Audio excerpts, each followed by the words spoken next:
కేటీఆర్ జైలుకి తీసుకెళ్ళండి, 4 జతల దుస్తులు దుప్పటి పట్టుకెళ్ళండి, క్లీన్ ఇమేజ్ కొనసాగించడానికి సబ్బు అవసరము, మాజీ మంత్రిని ఉద్దేశించి రాజాసింగ్ ట్వీటు. అటు సుఖేష్ చంద్రశేఖరన్ అని చెప్పేసి కవితకు సంబంధించినటువంటి కేసులో డబ్బులకు సంబంధించినటువంటి లావాదేవీలు చేసినటువంటి వ్యక్తి ఇప్పటికే మీడియాకు ఒక లేఖ పెట్టిండు. కేటీఆర్ అన్న తిహార్ జైలుకు స్వాగతం, రండి కలిసి ఉందాం ఇక్కడ అని ఆయన లేఖ విడుదల చేసిండు. గతంలో కవితకు సంబంధించినటువంటి అంశంలో కూడా నన్ను బలుపశువు చేశారు, నేనే ఇక్కడ డబ్బులు ఇచ్చిన, ఆడి కార్లో డబ్బులు ఇచ్చిన, ఏది తెలంగాణ భవన్లో ఆ కార్లో డబ్బులు ఇచ్చిన, 15 కేజీల నెయ్యి ఇచ్చిన, అంటే 15 కోట్ల రూపాయలు అక్కడ ఇచ్చిన, ఇట్లా అని సుఖేష్ చంద్రశేఖరన్ చాలా స్పష్టంగా ఎవరెవరికి ఎన్ని డబ్బులు ఇచ్చారనేటువంటిది చెప్పేసిండు, అయిపోయింది. ఇప్పుడు ఆయనే సుఖేష్ చంద్రశేఖరనే ఎంత అంటే వాళ్ళ పరిస్థితి అధికారంలో ఉన్నప్పుడు, అధికారంలో లేకపోతే, అవినీతి బయటపడితే ఎట్లా ఉంటుంది అనేటువంటి అంశం. ఆఖరికి జైల్లో ఉన్నటువంటి సుఖేష్ చంద్రశేఖరన్ కూడా రండి కేటీఆర్ అన్న స్వాగతం మీకు తిహార్ జైలుకి, ఈడీ విచారణలో మిమ్మల్ని అరెస్ట్ చేస్తుంది, తిహార్ జైలుకి రండి అని ఆయన స్వాగతం పలుకుతూ ఆయన లాయర్ ద్వారా మీడియాకు లేఖ విడుదల చేశారు. దాంతోపాటు అదొకటి, రాజాసింగ్ ఒక ట్వీట్ చేసిండు. Karma doesn't forget, I have been thrown in jail by the Congress and BRS TRS governments after they filed a false case against me. తొలిసారిగా తెలంగాణలో ఒక పీడీ యాక్ట్ కింద జైల్లో ఉన్నటువంటి వ్యక్తి ఎమ్మెల్యే రాజాసింగ్. ఎమ్మెల్యేగా ఉండి పీడీ యాక్ట్లో జైల్లో ఉన్నటువంటి వ్యక్తి, జైల్లో మగ్గినటువంటి వ్యక్తి రాజాసింగ్. కేవలం అది మంచా చెడా ఆయన చేసినటువంటి మాటల, కేవలం హిందుత్వ మాటలు మాట్లాడితే హిందువులకు మద్దతు పలికినందుకే రాజాసింగ్ మీద కేసులు పెట్టింది, కేవలం హిందువులకు మద్దతు పలికినందుకే. ఒకవేళ రాజాసింగ్ పొరపాటున అవతల వాళ్ళనో ఇవతల వాళ్ళని తిట్టిండి అనుకున్నాం. ఈ దేశంలో అట్లా పీడీ యాక్టులు చేయాలంటే ప్రతిరోజు మత మార్పిడి చేసేటువంటి పాస్టర్లు ప్రతిరోజు హిందూ దేవాలయాల మీద, హిందూ దేవీ దేవతల మీద అనేకమైనటువంటి వ్యాఖ్యానాలు చేస్తున్నారు.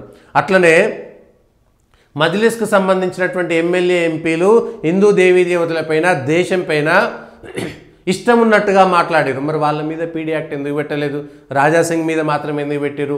ఇది ఆలోచించాల్సినటువంటి అంశం.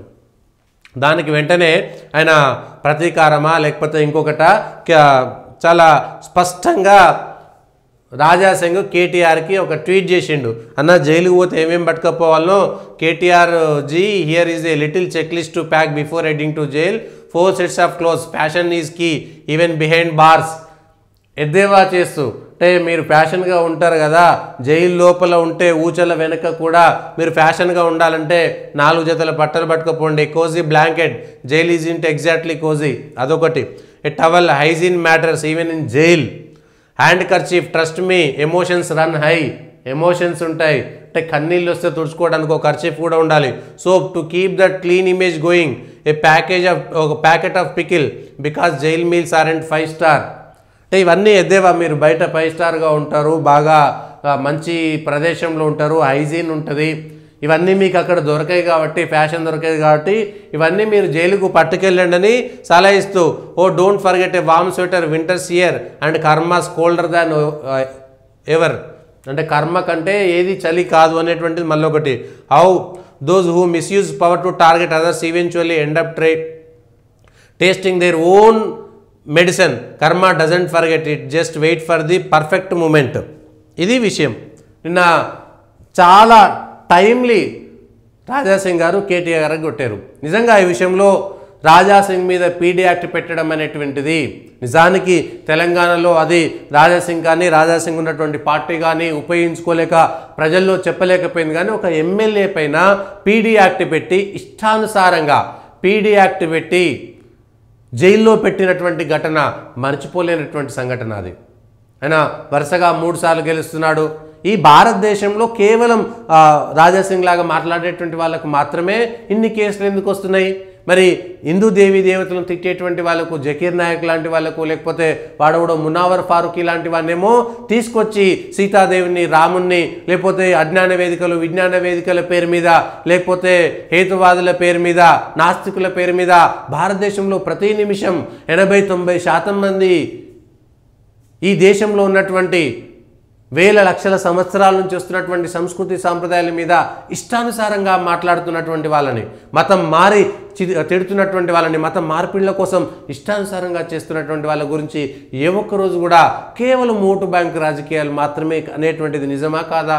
వాళ్ళ రాజాసింగ్ టైమ్లీ దాన్ని కొట్టేటువంటి ప్రయత్నం చేశారు, అక్కడ సుఖేష్ చంద్రశేఖర్ చేశారు.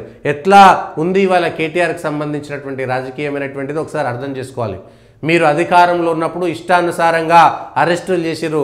ఇవాళ కర్మ మీరు ఏదైతే చేసిరో, how those who misuse power to target others eventually, మీరు అధికారంలో ఉన్నప్పుడు అధికార దుర్వినియోగం చేత ప్రతిపక్షంలో ఉన్నటువంటి ఎమ్మెల్యేలను సైతం పీడీ యాక్ట్ కింద పెట్టి అరెస్ట్ చేసి జైలుకు పంపించినటువంటి కర్మ మిమ్మల్ని వదిలిపెట్టదు.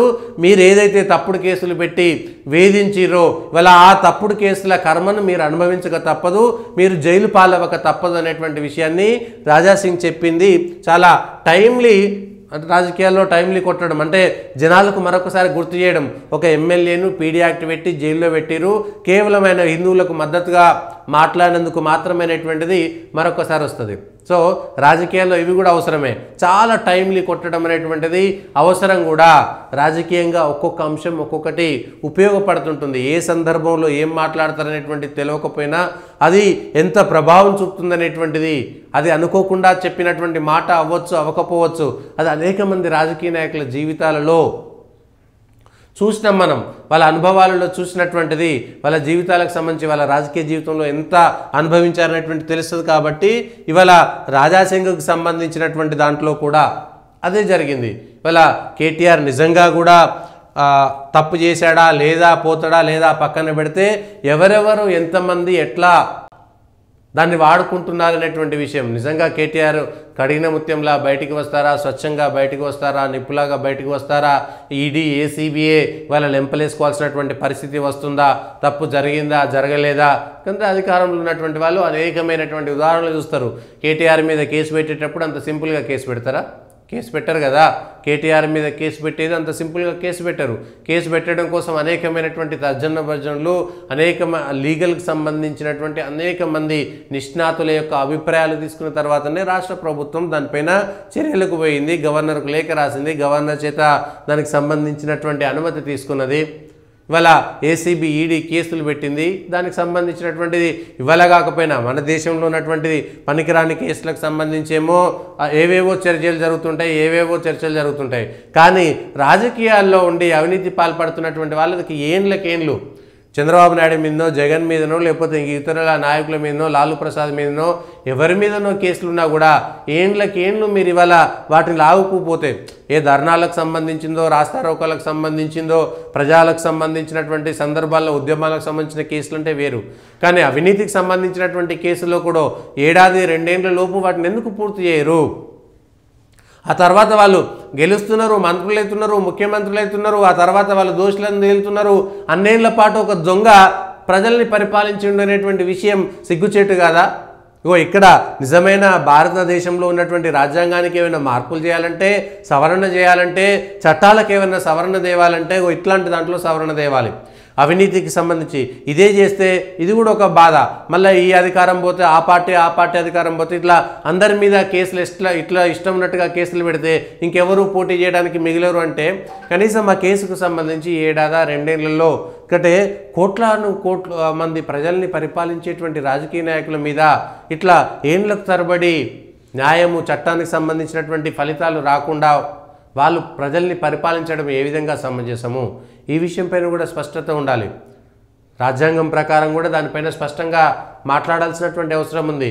ఏదైనా సవరణ చేయాలంటే ఇట్లాంటి అంశాలపైనే సవరణ చేయాలి, వీటిపైనే సవరణ చేయాలి. ఈ అంశం కూడా స్పష్టంగా ఉంటుంది.